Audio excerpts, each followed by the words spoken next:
Nosferatu and Wolfman came out a few weeks apart, but which one is the better movie?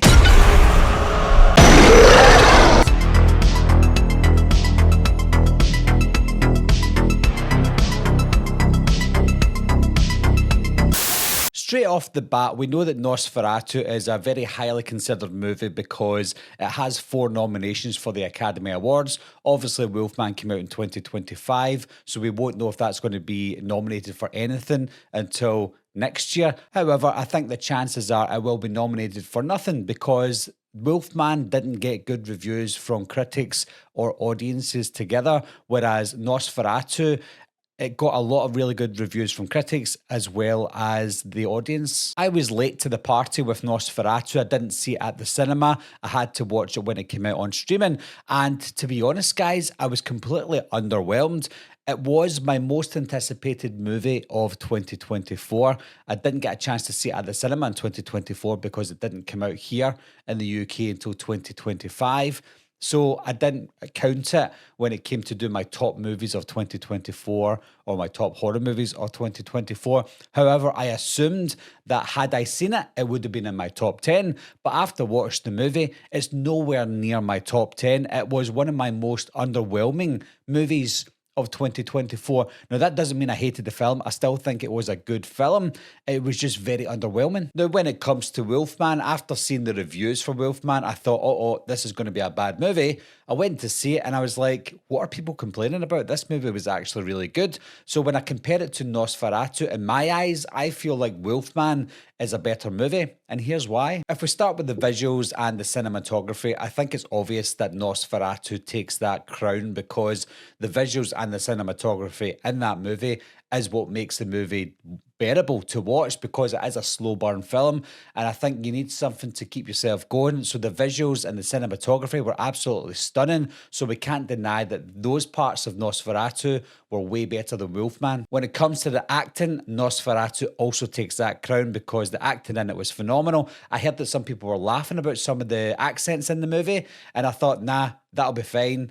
And then when I watched the movie, I understand what they're talking about with the accents, like Aaron Taylor-Johnson's accent in the movie, but it was supposed to be like that. It was set in 1838, so I think the accents in this movie were top-notch. And I can understand why the Academy would latch onto a movie like this because it is so of its time, and it was set in a place where this is how they acted. So I think in terms of that, Nosferatu also wins. If we look at the villain design between Nosferatu, between Count Orlok and Wolfman, this is where it starts to go downhill for Nosferatu. Now, the design of Count Orlok for me was fine. I actually quite liked it with the moustache. It was not too bad. It wasn't laughable in my eyes. So I thought the design for him was actually decent. But with it being so built up and hidden from the trailers, I was expecting something so iconic. But I didn't get that. I just saw the design in the movie quite early on and I thought, that's okay. It's not too bad. Doesn't look like Bill Skarsgård at all. I'm glad they went that route that didn't look like Pennywise because he played Pennywise. So it was decent. But when it came to the Wolfman, this wasn't a werewolf. It wasn't your traditional werewolf. It was just a man turning into this beast, a wolf-like beast. So it wasn't 100% supposed to be a wolf. It was just a wolf-like man, and I think they nailed it in this one. However, it wasn't perfect. Similar to Nosferatu, I felt like I wanted a little bit more, which I didn't get. Therefore, when it comes to the creature design, the villain design, I think they were equal. When it comes to the scares, the Wolfman definitely takes that crown because I got a jump scare quite a few times in Wolfman. I feel like a wolf running after you at speed is a little bit more scary than a vampire coming after one person, and anyone who gets in that person's way will perish. So I feel like there was nothing at stake for the characters in Nosferatu unless they got involved with what was happening. Whereas in Wolfman, anyone who got in the way of the wolf would get taken, as well as if the wolf seen you in the distance, he would come after you. So I feel like it was more scary seeing a wolf rather than Count Orlok, who was in love with one character. In terms of the story, I feel like Wolfman was the stronger. Now, if you want your slow burn epic, then maybe you would prefer Nosferatu. I like the films and the story to flow a little bit better. And I feel like the story itself, I cared for those characters more. I felt like I got behind the family. I understood what they were going through. And I feared for the family as well. Even the dad, who was slowly turning into this Wolfman, he wanted what was best for his family, but at the same time, he wanted to protect his family. I can get behind that story. Whereas in Nosferatu, I found myself zoning out a lot of the time because it was quite boring. I love my slow burn movies. You know, some of my favorite horror movies are the art house horror films like The Babadook and It Follows. Those films are amazing. I love those types of films. That's why I was looking forward to Nosferatu. But a lot of the time, I found myself zoning out because it was just boring. If we finally go into the structure of each movie, I feel like Wolfman takes that crown as well. Similar to with the story, it was structured a lot better. It was a lot more fast paced. It was obviously a shorter movie, Wolfman, whereas Nosferatu felt like it could have trimmed off maybe 20, 30 minutes, but it still would have felt like a slow burn, boring movie that I would eventually zone out anyway, because there was a lot of times I zoned out because the story and the structure of the film just didn't work for me.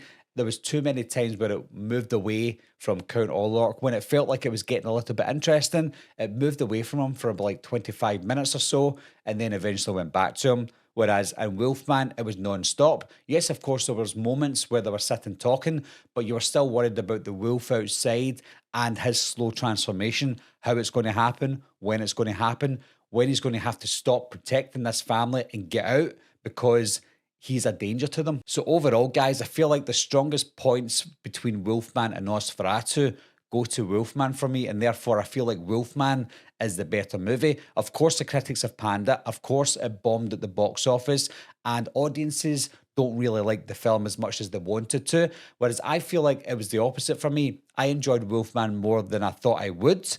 I thought it was thoroughly entertaining, but when it comes to Nosferatu, regardless of what the critics say, regardless of how much it made at the box office, I feel like this one is not as good as Wolfman. So Nosferatu is a good film, and I can understand why people love it. But for me, I can also understand why people don't love Wolfman. But for me, I got it. I get the movie. I completely understood what Lee Winnell was going for. Therefore, Wolfman is the better movie for me. So what are your thoughts on that, guys? There is no wrong answer. If you like Wolfman, then that's for you. If you like Nosferatu, that's for you. If you like both equally, then that's fine. If you don't like either of the movies, that's fine as well. But whatever you decide, guys, leave your comments down below. Let me know what you think and why. And as always, thanks a lot for watching. Thanks for subscribing. I'll see you soon. Meeting adjourned. I'll be right back. What are you waiting for, huh? Coming to get you, Barbara. Ever played Skin the Cat? Someone's in the back!